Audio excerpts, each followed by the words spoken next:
Les cyclones et autres phénomènes météo exceptionnels ne sont pas si fréquents en Polynésie, mais ils laissent de telles cicatrices que chaque année, à la même époque, la population les craint. Et pourtant, seuls 20% des propriétaires sont assurés contre les risques climatiques.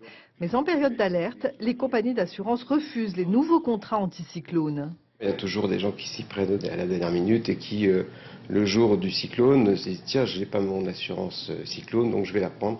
Malheureusement, ce n'est plus possible puisque lorsque nous sommes en alerte cyclonique, en général, la souscription est arrêtée pendant la durée de l'alerte et est reprise ensuite. Ce qui paraît logique puisque en assurance, on assure un aléa et là, il n'y a pas d'aléa puisque le risque est presque certain. La Polynésie étant autonome en matière de droit à l'assurance, c'est aux propriétaires de décider dans quelle mesure et pour quels risques ils doivent s'assurer. Mais le montant des primes n'est en aucun cas lié au prix de la maison, mais plutôt à sa solidité.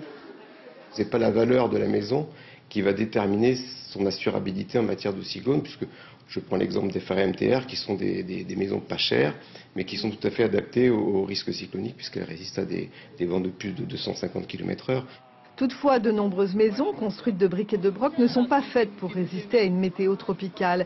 Mais ce type d'habitat n'existe pas pour l'urbanisme. Le service s'appuie sur un texte pour délivrer les permis de construire aux propriétaires de les appliquer. Il y a un arrêté du gouvernement de 1983 qui fixe ces règles et qui dit que toute construction, publique ou individuelle, doit répondre à une force de vent de 204 km/h au moins.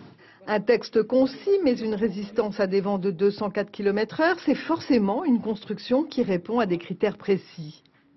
Une maison doit être construite comme un tout avec des liaisonnements importants. C'est-à-dire que la structure doit être posée dans le sol, ancrée dans le sol. Donc l'importance d'avoir des poteaux, soit sur pilotis ou pas, bien ancrés dans le sol. Important également que les chaînages soient liés avec ces poteaux, que sur ces chaînages la charpente soit elle-même liaisonnée et que la toiture qui est posée, en tôle bien souvent, ne soit pas uniquement clouée, mais plutôt boulonnée ou mise avec des tire forts.